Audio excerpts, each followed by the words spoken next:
melaksanakan pemilu dengan baik. Kami sudah membagi BLT, melaksanakan DD, ADD.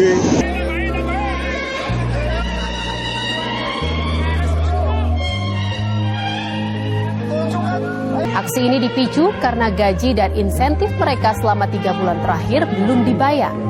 Terbayar berapa bulan? 3 bulan. 3 bulan? Ya. Assalamualaikum warahmatullahi wabarakatuh. Kembali lagi di channel Prayoga Muhammad. Ya teman-teman semua, ada berita yang lagi viral banget ya. Para perangkat desa yang berdemo di depan kantor bupati masing-masing tempat ya, di mana mereka semua sudah 3 bulan lamanya tidak digaji dan THR pun tidak keluar. Nah teman-teman semua, kalau kita flashback sedikit ya, di mana kemarin sebelum pencoblosan, ribuan perangkat desa dari berbagai daerah deklarasi dukung Prabowo Gibran. Tentu adanya janji-janji dari kubu tersebut yang akhirnya mungkin dari sini mereka mendukung penuh. Tapi nyatanya saat ini malah justru mereka menginginkan adanya keadilan ya. Tentu hal ini membuat banyak dari kubu sebelah pun ikut tertawa teman-teman semua. Nah bahkan ada beberapa berita ya dari Tribun juga ya mengatakan Mendagri pastikan perangkat desa dan honorer tidak akan mendapatkan THR. Tentu hal ini memberatkan mereka semua ya, karena tahu sendiri kan di mana di hari lebaran ini masyarakat maupun perangkat desa membutuhkan yang namanya THR, di mana THR ini bisa digunakan untuk kita lebaran. Ya, membeli baju lebaran, membeli keperluan untuk lebaran ya kan banyak sekali ya. Tapi jika Mendagri pun pastikan perangkat desa dan honorer tidak mendapatkan THR, tentu hal ini membuat pedih. Membuat perasaan yang pedih hingga akhirnya mereka pun bersama-sama berdemo di depan kantor bupati masing-masing. Nah teman-teman semua, nanti di sini akan ada video dan juga komentar dari netizen ya teman-teman semua. Bagaimana sampai-sampai perangkat desa pun membakar bajunya atas protesnya gitu ya. Ya bagaimana enggak coba, 3 bulan belum gajian loh. Mau makan pakai apa kan gitu. Kurang lebih seperti itulah ya, makanya mereka pun akhirnya turun ke jalan untuk meminta keadilan. Oke teman-teman semua, kita lihat dulu videonya.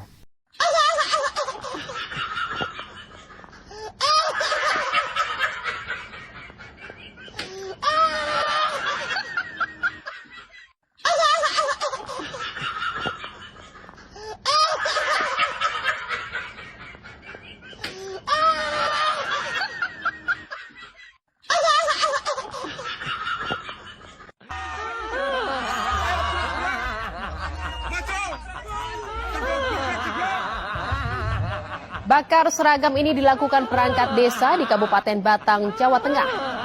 Mereka bahkan merobek emblem Kemendagri sebagai bentuk protes tidak diakui sebagai pelayan masyarakat oleh Kemendagri.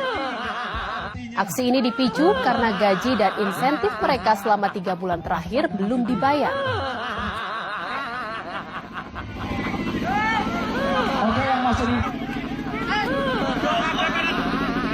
Sampai ada poster yang bertuliskan anak tiri Kemendagri. Wow, luar biasa ya ini. Kita lanjutkan videonya ya.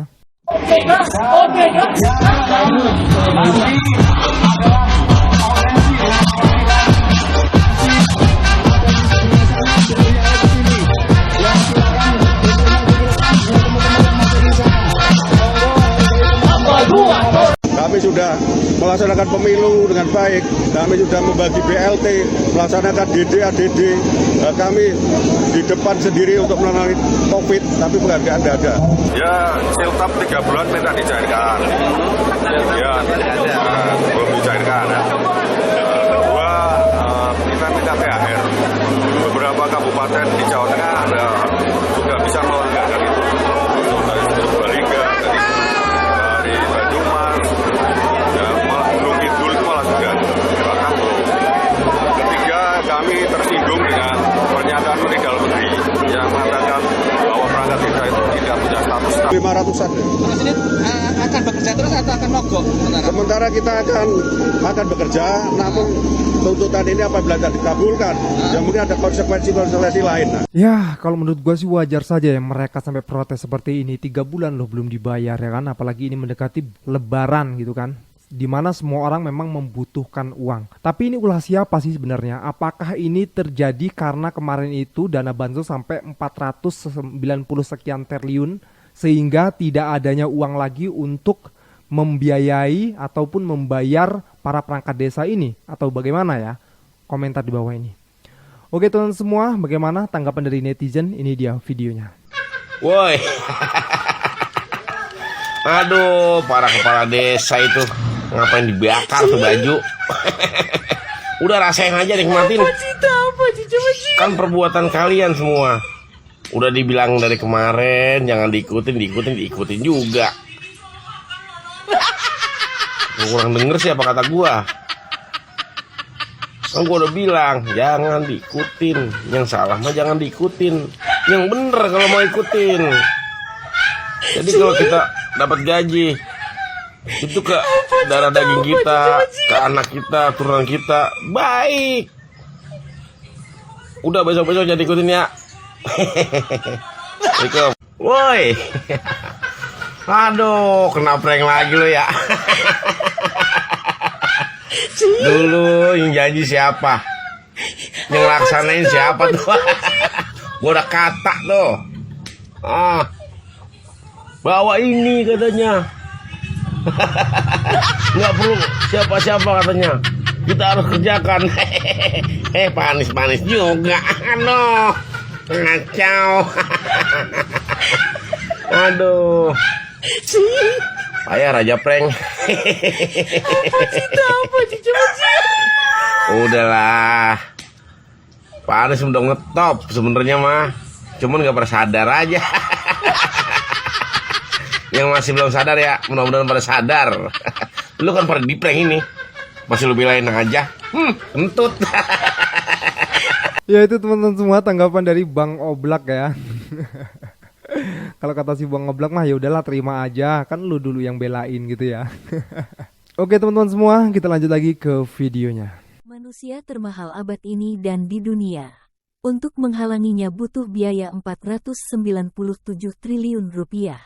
Itu yang terlihat, belum biaya yang belum terlihat. Untuk menaklukkannya, semua turun gunung. Mulai dari presiden, satu kabinet. Tapi kalau dipikir-pikir benar juga ya, Pak Anies adalah manusia termahal di dunia. Untuk mengalahkannya aja sampai membutuhkan dana 490 sekian triliun. Nah teman-teman semua, di balik ini semua ya, kan ini pemilihan udah selesai dan presiden pun sudah diumumkan oleh KPU. Tapi di belakang ini semua ada gonjang-ganjing di para elit ya, di mana antara Pak Jokowi dan juga Pak Prabowo Subianto. Apakah mereka benar-benar pecah kongsi atau bagaimana? Karena ini nantinya ketika Pak Prabowo sudah dilantik, akankah Pak Prabowo terus berada dekat dengan Pak Jokowi, sementara Pak Jokowi tidak punya parpol alias partai politik yang siap untuk membelanya kelak ketika beliau sudah tidak berkuasa? Bagaimana nih? Apakah maju ataupun mundur kena atau bagaimana? Kita lanjut lagi ke videonya. Hahaha, bongkar-bongkar yuk. Bongkar-bongkar tentang pertarungan Wowok sama Wiwi. Ini kalau di Malaysia kan Ipin dan Upin. Kalau di Indonesia Wowok sama Wiwi. Mereka lagi berseteru nih, merebutkan 3 pilar untuk tetap di bawah naungan mereka. Apakah 3 pilar itu?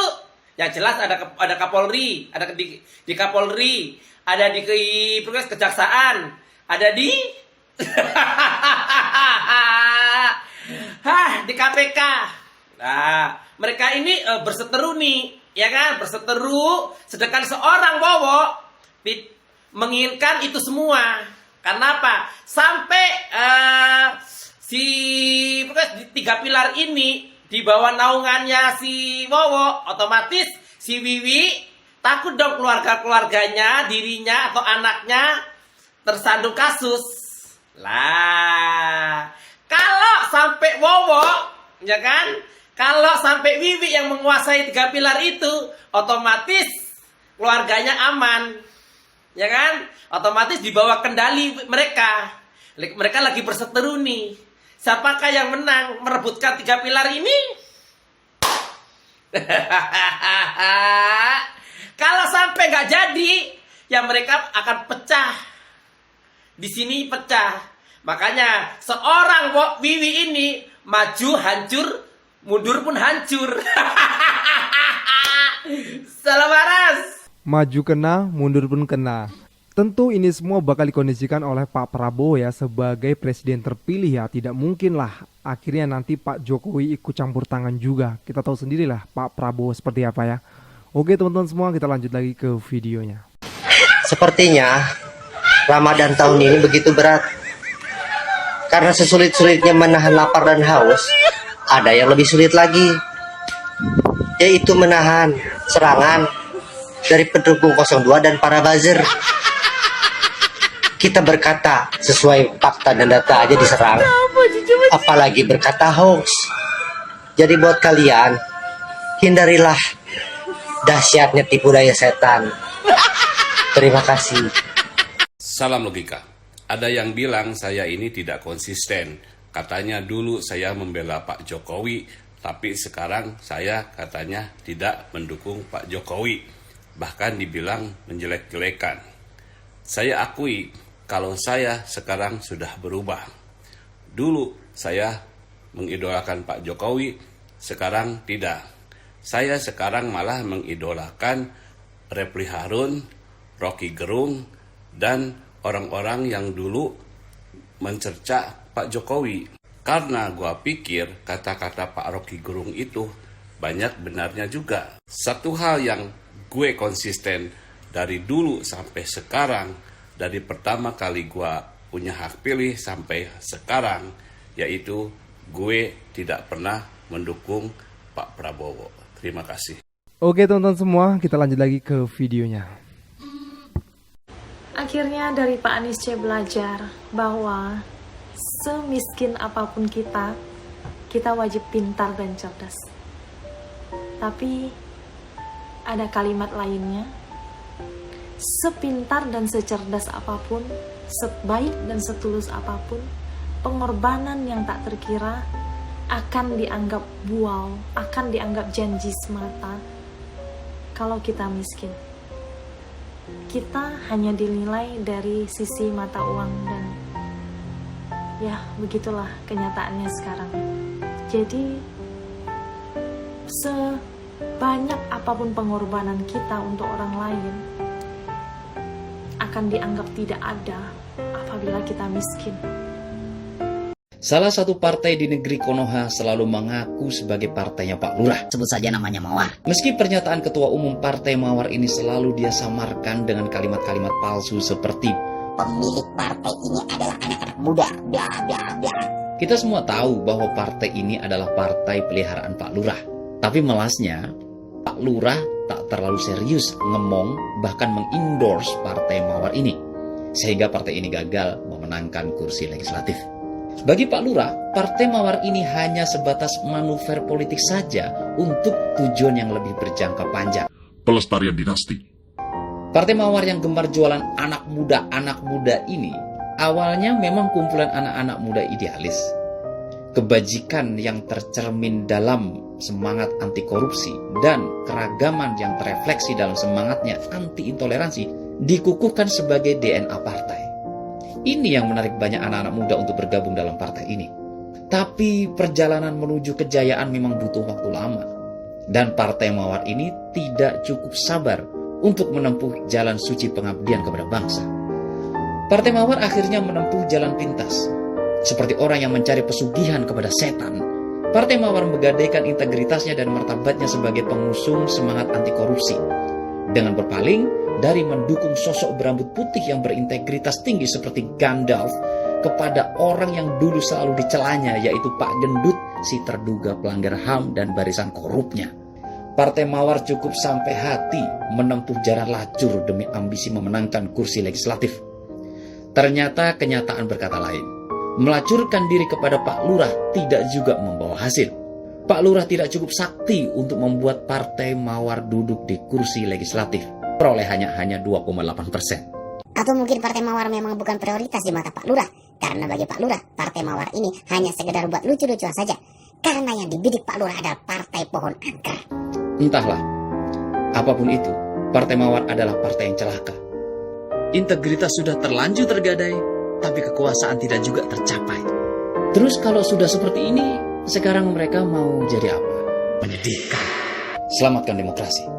Jadi lumut aja lah kalau enggak. Ya itulah ya teman-teman semua yang pernah diperdebatkan juga di forum-forum politik, di sosial media, di TV-TV dan di lain-lainnya itulah. Dimana ada yang mengatakan bahwasanya PSI itu di-endorse sama Pak Jokowi besar-besaran, di mana di situ ada foto Kaisang, ada juga foto Pak Jokowi. Tapi nyatanya rakyat sudah melek dan tidak ada yang memilihnya. Hanya 2, sekian persen tidak masuk parlemen. Keren sih. Cukup sangat menyakitkan ya. Oke teman-teman semua, gue rasa cukup ya. Jangan lupa untuk berikan komentar dan kritikan kalian di bawah ini. Jangan lupa juga untuk like, subscribe channel ini. Sekian dari gue, Prayoga Muhammad. Wassalamualaikum warahmatullahi wabarakatuh.